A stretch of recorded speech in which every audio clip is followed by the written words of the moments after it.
Picture this, the vast shimmering expanse of the Mediterranean Sea, the cradle of civilization. Now imagine two colossal powers poised on its shores, each a world unto itself. Rome, a burgeoning republic fueled by boundless ambition and an unmatched military machine. A society built on law, order, and the relentless pursuit of expansion. Their legions, the epitome of discipline and might, stood ready to conquer and control. And then there's Egypt, a kingdom steeped in ancient history, a land of pharaohs and pyramids, of intricate hieroglyphs and powerful gods. A civilization that had thrived for millennia, its wealth legendary, its traditions deeply ingrained. Rome's legions, with their ironclad discipline and unwavering resolve, marched relentlessly across continents, their eagles carried high as they claimed territory after territory. They were driven by a relentless hunger for power, for glory, and for the resources that would fuel their ever-expanding empire. The Senate in Rome, a hotbed of political maneuvering, constantly sought new avenues for dominance. Egypt, the lifeblood of which was the majestic Nile, a river that snaked through the desert, bringing fertility and abundance to its banks. It was a land ruled by pharaohs, considered gods on earth, their tombs overflowing with treasures beyond imagination, a testament to their power and the enduring legacy of their civilization. And at its heart lay Alexandria, a vibrant capital city, a beacon of learning and culture, home to the great library, a repository of all the world's knowledge. For centuries, these two giants coexisted, their paths intertwined through trade and diplomacy, each aware of the other's strength and influence. Merchant ships crisscrossed the Mediterranean, carrying goods and ideas between their shores, while ambassadors navigated the complex web of political relations. But the delicate balance of power was about to shift, and their worlds were on the verge of a collision that would reshape history. As Rome's power expanded, its shadow loomed ever larger over Egypt, threatening its independence and its ancient way of life. The allure of Egypt's wealth and strategic location became too tempting for Rome to ignore. The story of Rome and Egypt is a captivating saga, a tapestry woven with threads of intricate politics, where alliances were forged and broken, and where the fate of nations hung in the balance. It's a story of raw power, of emperors and pharaohs vying for control, of armies clashing on the battlefield, and of the relentless pursuit of dominance. And it's a story of forbidden passion, of love affairs that defied empires, and of the human drama that unfolded against the backdrop of these momentous events. It's a story populated by legendary figures, larger-than-life characters like Julius Caesar, the brilliant Roman general and statesman Cleopatra, the last queen of Egypt, a woman of unparalleled beauty, intelligence, and political acumen, Mark Antony, the Roman general torn between duty and desire, caught in the intoxicating web of Cleopatra's allure, and Octavian, the young and ambitious Roman leader who would ultimately shape the destiny of the Roman Empire. Their personal ambitions, their rivalries, and their alliances would determine the fate of entire nations and the course of history itself. The clash between Rome and Egypt was more than just a territorial dispute, more than just a struggle for resources and dominance. It was a clash of civilizations, a battle for the very soul of the Mediterranean world, a conflict that would leave an indelible mark on the future of Western civilization. The Roman-Egyptian conflict began not with war, but with politics and money. By the 2nd century BC, Rome dominated the West, while Egypt, under the Ptolemies, was weakened by internal strife. Rome exploited this, becoming Egypt's protector. But in reality, they pulled the strings. Pharaohs relied on Roman support, trading grain and loyalty for military aid. Cleopatra's father, Ptolemy IV, even bought his throne back with Roman bribes. Egypt's fate was now decided in Rome, not Alexandria. This dependence bred resentment among Egyptians who saw their rulers as Roman puppets. Alexandria simmered with tension as Rome's influence grew. Egypt's wealth and chaos drew ambitious Romans ever closer. The stage was set for direct confrontation. The spark was Rome's own civil war, Caesar versus Pompey.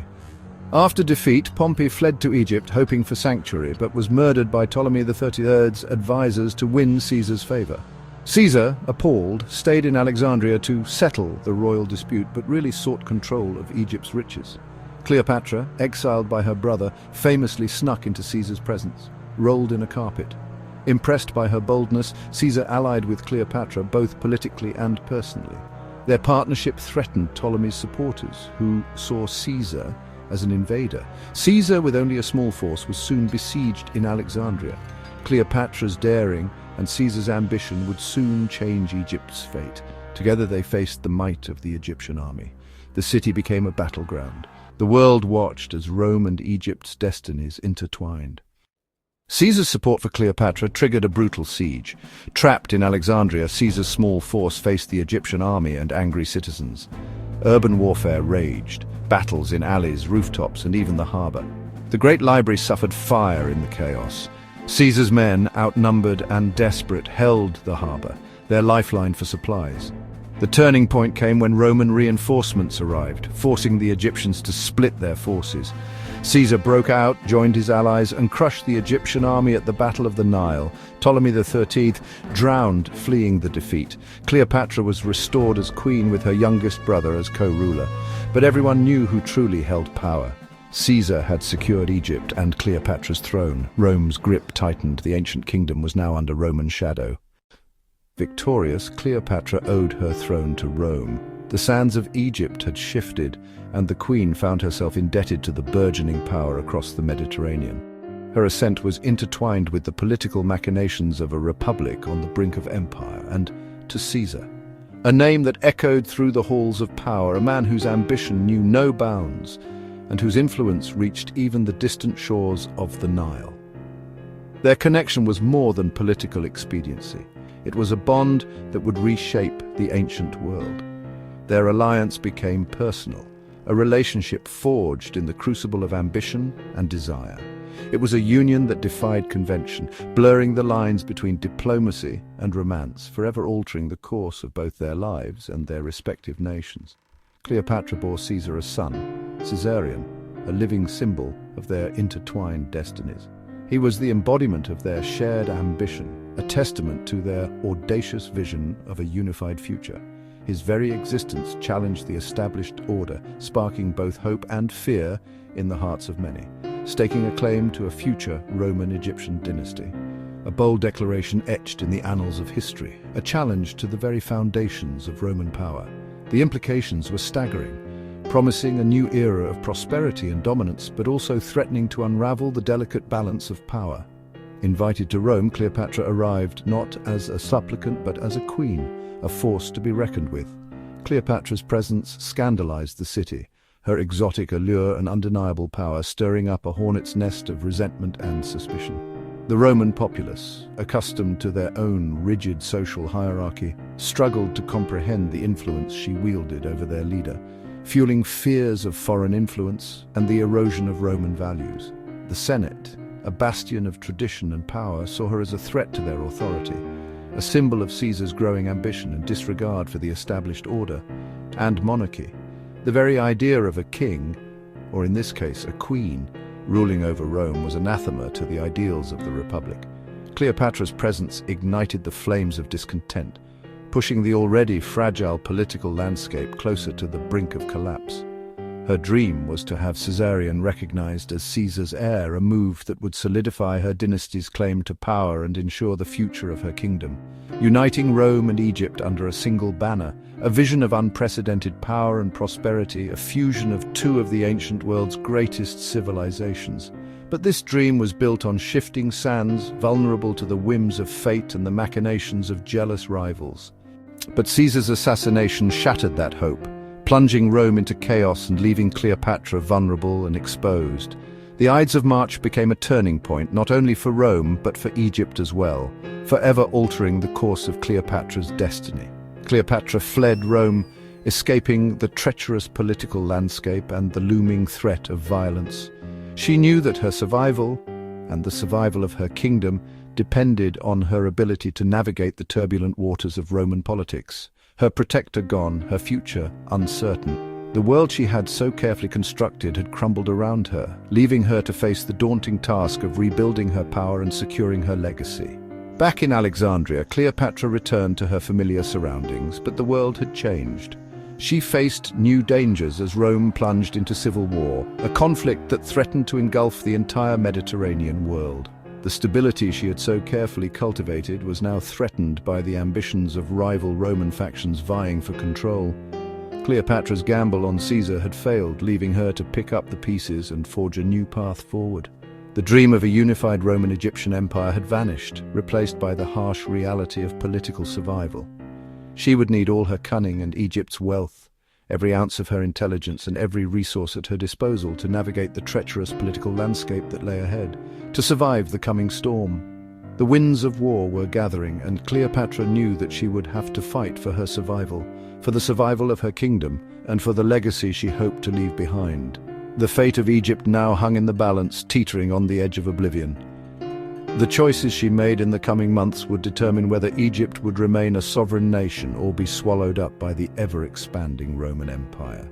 Rome's chaos threatened to engulf her kingdom, casting a long shadow over the land of the pharaohs. The instability in Rome was not just a distant concern.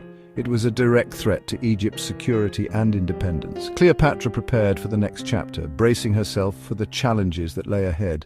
She knew that she would have to be both a queen and a warrior, a diplomat and a strategist, to protect her kingdom from the encroaching darkness. The struggle for power was far from over, and Cleopatra was ready to fight for her place in history. The Game of Thrones was just beginning, and the stakes were higher than ever before. The assassination of Julius Caesar sent shockwaves throughout the Roman Republic, plunging it into chaos and uncertainty. The carefully constructed political order crumbled, leaving a power vacuum that ambitious men were eager to fill. The very foundations of Roman society were shaken as factions formed and alliances shifted, setting the stage for a brutal and transformative period in history. From the ashes of Caesar's demise, two powerful figures emerged: Octavian, Caesar's adopted son and heir, and Mark Antony, Caesar's loyal general and a seasoned military leader. To prevent further bloodshed and maintain some semblance of order, they divided the vast Roman territories between themselves. Octavian took control of the western provinces, including Italy and Gaul, while Antony assumed command of the eastern regions, rich in resources and steeped in ancient history. This division, however, was merely a temporary solution, a fragile truce masking the simmering rivalry between these two ambitious men. As Antony consolidated his power in the east, he recognized the need for substantial financial resources to maintain his legions and fund his ambitious projects.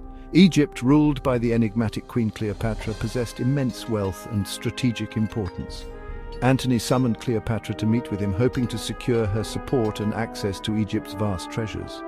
He knew that her wealth could be the key to solidifying his control over the eastern territories and potentially challenging Octavian's dominance in the west. Cleopatra, ever the shrewd and captivating ruler, understood the significance of this encounter. She arrived in grand splendor, her golden barge adorned with opulent decorations and accompanied by a lavish procession. The sheer spectacle of her arrival was designed to impress Antony and demonstrate the power and wealth of Egypt. Cleopatra's charm and intelligence proved irresistible. She captivated Antony just as she had once captivated Julius Caesar, forging a powerful connection that transcended political alliances. Their meeting was a clash of cultures, a fusion of Roman ambition and Egyptian mystique. Their alliance quickly blossomed into a passionate love affair, and their partnership became legendary, a symbol of power, romance, and political intrigue. For Antony and Cleopatra, love and politics were inextricably intertwined, each fueling the other in their quest for power and influence. Together, they ruled the eastern Mediterranean, envisioning a new empire that would rival Rome in its glory and power. Their combined territories stretched across vast lands encompassing Egypt, Cyprus, and parts of the Middle East. To solidify their power and secure the future of their dynasty, Antony granted vast lands and titles to Cleopatra and their children, further cementing their control over the eastern territories. In a move that directly challenged Octavian's authority, Antony publicly declared Caesarion, Cleopatra's son with Julius Caesar, as Caesar's true heir, undermining Octavian's claim to legitimacy. In Alexandria, the heart of their empire, they staged grand and elaborate ceremonies, showcasing their power and wealth to the world. These spectacles were designed to impress foreign dignitaries and solidify their image as rulers of a new and vibrant empire. These actions, however, provoked outrage and condemnation in Rome, where many viewed Antony's relationship with Cleopatra as a betrayal of Roman values and a threat to the Republic. Octavian, ever the astute politician, seized upon this growing discontent, skillfully manipulating public opinion to his advantage. He launched a relentless propaganda campaign, painting Antony as a traitor, bewitched and controlled by a foreign queen and unfit to rule. The stage was now set for a final, decisive confrontation between Octavian and Antony, a clash that would determine the fate of Rome and the future of the ancient world. East and West stood poised for war. Rome and Egypt, two of the greatest powers of the ancient world, were on a collision course. Love, ambition, and political intrigue all collided in a dramatic and fateful struggle for power. The world watched with bated breath as these two great powers prepared for war, their armies mobilizing and their navies gathering in the Mediterranean. The fate of empires, the destiny of nations, rested on the choices they would make and the battles they would fight. The Mediterranean, the cradle of civilization, held its breath, awaiting the outcome of this epic clash of titans. Octavian, master of propaganda, turned Rome against Antony and Cleopatra. He accused Antony of betraying Rome for Cleopatra, fueling fears of Eastern domination. Octavian seized Antony's will, revealing his plans to favor Cleopatra and be buried in Alexandria. Outrage swept Rome. Octavian declared war not on Antony but on Cleopatra, framing it as a defense of Rome against a foreign queen. The Senate stripped Antony of power. Both sides gathered their forces for a final epic clash. Octavian's political genius united Rome behind him. The conflict was no longer just civil war, it was a battle for the soul of Rome. The world braced for the showdown. The fate of Egypt and Rome would be decided at sea. The decisive battle came at Actium 31 BC. Antony and Cleopatra's massive fleet faced Octavian's smaller, faster ships under Admiral Agrippa. Blockaded and running out of supplies, Antony's forces were desperate. Cleopatra insisted on a sea battle. The clash was brutal. Agrippa's agile ships outmaneuvered Antony's heavy warships. Suddenly, Cleopatra's squadron fled the battle. Antony, seeing her leave, abandoned his fleet to follow. Leaderless, Antony's forces collapsed. The fleet surrendered or was destroyed. It was a catastrophic defeat. Antony and Cleopatra escaped to Egypt, but their power was broken. Octavian emerged victorious. The world order was about to change forever. After Actium, Antony and Cleopatra retreated to Alexandria, their forces shattered. Octavian advanced methodically, invading Egypt from two directions. Antony's remaining troops, demoralized, quickly surrendered. As Octavian closed in, Antony, mistakenly believing Cleopatra dead, took his own life. Cleopatra, captured and facing humiliation in Rome, chose suicide over defeat, famously by asp bite. With their deaths, the last resistance ended. Octavian entered Alexandria as conqueror. Caesarion was executed, Egypt's royal line was extinguished, the ancient kingdom fell, Rome's victory was total, the age of the pharaohs was over, Egypt belonged to Rome. The deaths of Antony and Cleopatra ended 3 centuries of Ptolemaic rule and 3 millennia of Egyptian independence.